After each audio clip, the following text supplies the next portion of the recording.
Hello, internet. It is finally Aaron, and I'm sorry this is coming up so late. I just got off of work, and I finally, after like a whole month, I went to McKay's again, and I got quite a lot of stuff because, I mean, you see up here, you thinking, oh, you have plenty of stuff here. I mean, what's the problem?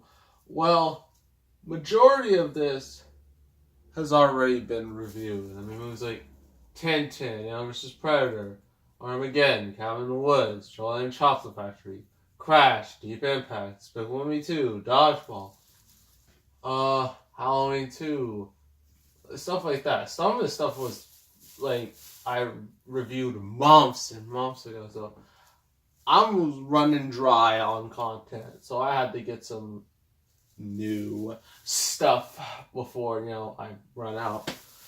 And in this, I'm just going to say right now, there's no Jumanji 2 or Ray Showman. I know I said I was going to get them, just not right now, but eventually. When I do, I will review. So, I have 8 movies in here. So let's start, I guess. First one. Talladega Nights.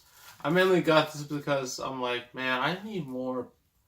This is mainly me just saying I need more comedies because a lot of this is action and whatnot. I don't want to stick with just one genre. You gotta, diversify, I ended up getting this because I've actually seen this before and I think it's pretty hilarious. A pretty funny movie. Definitely must say. And so yeah, that's why I got this. What's next up in here? Disturbia. Now, I've never seen this before, but I've heard good things about it. And it stars Shia LaBeouf. This was like when he was like on the fast track to success. Like he was in Transformers. Well, actually before that he was in Holes. Then Transformers. Then this. Then actually it was this. Then Transformers, then Indiana Jones 4, and then it all went downhill from there. So, yeah, I mean, I heard it's a little cliche, but, I need new stuff, to watch, I mean, it is easier to do reviews of movies you've already seen, but I like to watch, newer stuff. That way I can, it's more interesting. That's Disturbia. Next up, it's a childhood favorite of mine, Madagascar. This movie's a lot more adult than I realized. It says some things and shows some things that some are clearly not family friendly, but it's still relatively made for families, just like Shrek and Shark Tale. I should get Shark Tale. Maybe. I don't know. Yeah, this is like one of DreamWorks' biggest hits. And I know there's Madagascar 2 and 3. I'm not reviewing the Penguin spinoff though. That is no, I refuse. But I can do the other 2 though. So maybe it won't be now, but they'll happen in the future. What's next? Movie that, how I did Wolf of Wall Street and I was just like, man, I need to find, Hugo. I need to find a non-R-rated Martin Scorsese movie. And here it is. Hugo. It's a shame this movie bombed. It did terrible, which sucks because it's really, really, really, really, really good. It's good child actors, good effects, good everything. This got nominated for a bunch of Oscars, and I think it won quite a number of Oscars too, so definitely deserves it. Yeah, that's Hugo. Next, some of you are gonna be like, really? You bought that? Like, come on. Out of all things you could get, you got that? I'm like, yeah, I got Mean Girls. So what? What are you gonna do? No, seriously. I mean, I've already seen this movie. I saw it on Netflix, and I'm just like, wow, this is really good. I should review this. And some of you, yeah, I could just see like some of you just like, really? But this movie is actually really good. Honestly, I enjoy this movie quite a bit. So that's mainly why I bought it. Next. Another movie I have not seen ever. Source Code with Jake Gyllenhaal. I've heard great things about this movie. Although, like, it's kind of with, like, the whole plot of time travel. You know how time travel movies, they have their problems with, like, consistency. I think this has that problem, but it's still, I heard it's really, really good. It's made by Duncan Jones, who would eventually do Warcraft, which wasn't very good. Then he did Mute, a Netflix movie that everyone hates. And a movie I'm never going to review or watch or even mention because it's terrible. But this is not terrible. I've heard. We're almost done with this. Next up is a cult classic. Napoleon Dynamite. Yeah, we're reviewing something from 14 years ago. Granted, Mean Girls was also 14 years ago. And a lot of these are really old. I think the most modern thing I have in here is Hugo and Source Code. They both came out in 2011. That's how modern we are. my collection of movies is. But yeah, this is considered definitely a cult classic. And it's because it's just so awkward and just weird that it just becomes, yeah. I mean, you got Lagers, you got, yeah, you just got, I've never seen this. I heard, so many great things about it, how, I know the person who did this, he ended up doing Nacho Libre, which has a lot of the same Napoleon Dynamite isms, like awkward hero, awkward love interest, and whatnot. So yeah, this should be interesting. Last, certainly not least, the biggest movie of this whole pile. The Chronicles of Narnia, The Lion, the Witch, and the Wardrobe, aka the only good Narnia movie, in my eyes. Yes, I was actually looking for, this specifically because it's actually really, really good. And I've seen it plenty of times, so I know exactly how it goes. And, and despite the fact it's over 2 hours, it doesn't feel like that. You just go at a nice pace. And you really care for the characters in this world and, all these creatures. It's fantastic. It's a shame they botched it with Prince Caspian and what was the other one?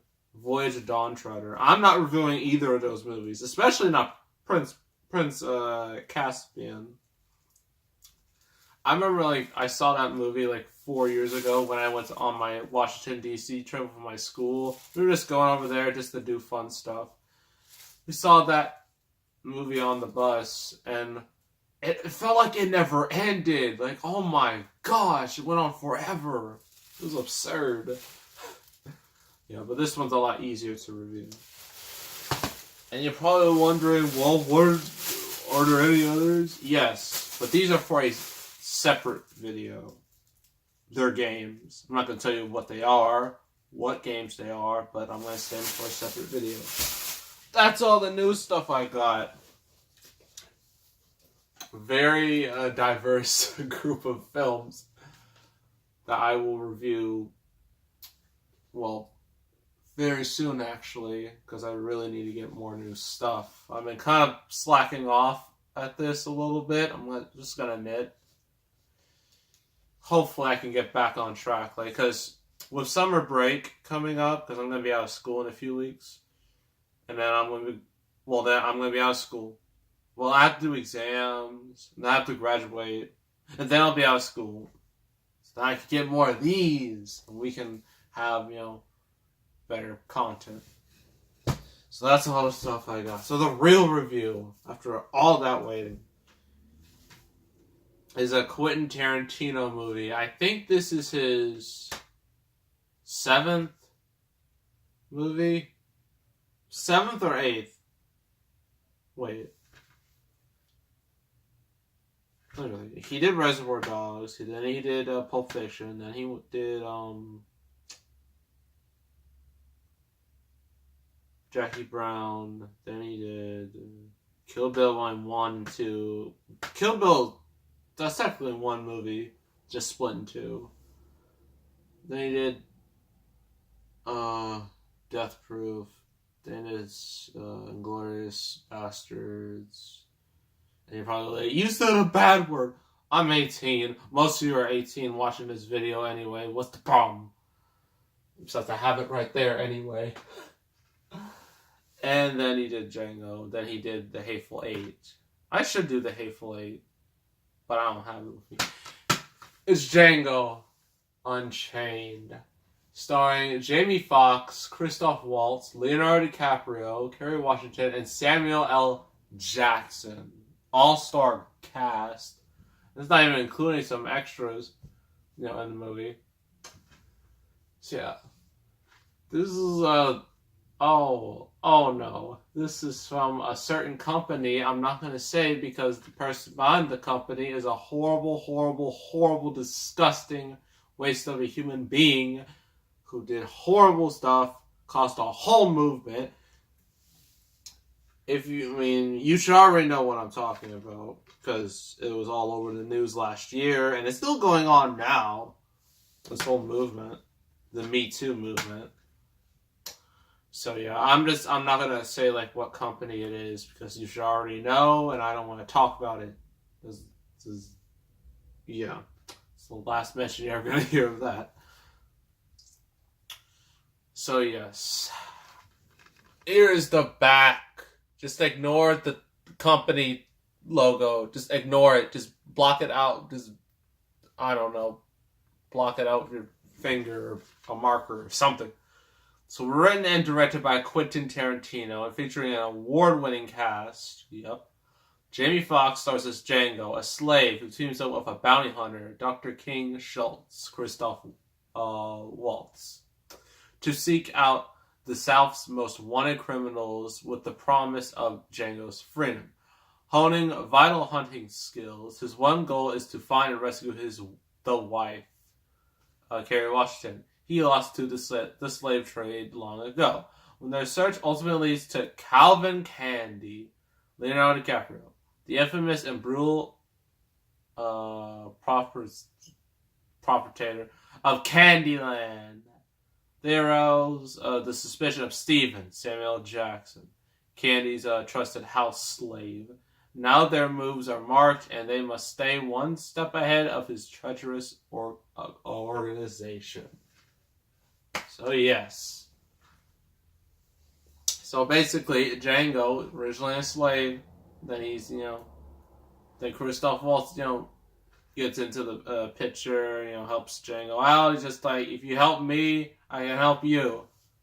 And then they go on their quest. And Christoph Waltz just, wants Django, to help him, get some, bad people. And so in return, Christoph Waltz is like, okay, I can help you, get your wife. And then they're off on their adventure. And they go through several really funny scenes, mind you, until they eventually reach Leonardo DiCaprio, who's Calvin Candy, who owns Candyland. The first thing you think of Candyland when you first hear it, it's like, a magical place filled with lollipops and just lollipops and chocolate and gumdrops and sugar and cavities and diabetes. No. This movie, this Candyland is a place you never, ever, ever want to visit. It's bad. It's really bad. It's quite graphic, too. I mean, this movie is rated R for a reason. I mean, like Leo, he just has slaves like beating each other up to the death. It's not a fun place. So yeah, Django and Schultz, they eventually meet, Cal and Candy. They walk around and whatnot. But Steven is just like, I don't like these people. Because they look very sketchy. But then Django eventually finds his wife there. And then after that, the movie basically becomes a little, after like some scenes of like tension and just, there's actually one scene where like Leonardo DiCaprio, I think he was holding a rose or some type of sharp flower, and he like squeezed it. You can see the blood in his hands. That's not fake blood. That's legit blood in his hands. And he is still acting. That shows you how professional he is and why he should have gotten nominated for an Oscar in this movie, but it took 4 more, technically 3 more years until he finally won, which is tarnation, if you ask me. But Christoph Waltz did win an Oscar, for this movie. This was his second Oscar. The first was in the last Quentin Tarantino movie, funny enough, Inglourious Basterds. So that's something. So yeah, after that, it just basically becomes a spaghetti western, just blood, just ridiculous amounts of blood getting just blown up and whatnot. It is very graphic, but also very humorous too. So yeah, overall, let's name the pros and cons. Pros: the acting is phenomenal. Usually isn't a Quentin Tarantino movie. Like, all our main characters do a fantastic job. Jamie Foxx does a great job. Christoph Waltz does a great job. Samuel L. Jackson, oh my gosh. We all know, like, he's partnered with Quentin Tarantino, like, a lot. But, oh man, his character. Oh, he had some of the best lines in the whole movie. Well, him and Leonardo DiCaprio, but I'll get to him in a minute. Just Samuel L. Jackson, man, he was absolutely hysterical in this movie, and, like, his character. It was great. And then Leonardo DiCaprio, my boy, he is fantastic, as I already said. He is phenomenal. Like, he is someone, like, you just really, really hate. You want to punch him in the face so bad. I think even Quentin Tarantino says he hated, like, Calvin Candy's character. That's how much of a good villain he was. Alright? Because, like, with a villain, the only way you have a good villain is if you can't hate a villain, then something's wrong. You're supposed to hate villains and cheer for the heroes. That's how it usually is. Sometimes it doesn't work. Sometimes there's shades of gray with, like, heroes and villains. Happens in wrestling all the time. But yeah, I mean, now you will hate Leonardo DiCaprio's character in this movie. That's how good a performance he gave. Yeah, all the Quentin Tarantino isms are in here. Just like this is definitely a Quentin Tarantino movie. That much. Cons. I can't think of any real cons. I really can't think of any cons. Wait a minute. This movie was 3 hours? What? I never realized that until now. That's crazy. That's 166 minutes. That's like 3 hours. Well, close to 3 hours. Whatever. Never realized that. And it went by so fast, too, which makes it even stranger. A lot faster than Prince Caspian. Overall, I'm going to give this 9 out of 10. Highly, highly, highly recommend this movie to Quentin Tarantino fans. Warning. This movie has a lot of racist language, which is to be expected considering what time frame this movie takes place. So much that it becomes a bit jarring. But yeah, that's just a little warning for you. Also, if you are under the age of 15, don't watch this movie. There's too much cursing, too much violence, too much other things. Just be the appropriate age watching this. So that's Django Unchained. What's the next review? Oh. Oh boy, this should be really, really fun. Especially for me. We are reviewing an anime. But it is a live action adaptation of an anime. A famous anime. We already did Dragon Ball, so it's not that. And we're not doing Death Note. I'm not reviewing the Death Note movie from Netflix. No. We're doing one that got a lot of controversy because of whitewashing. We are doing Ghost in the Shell. Yeah.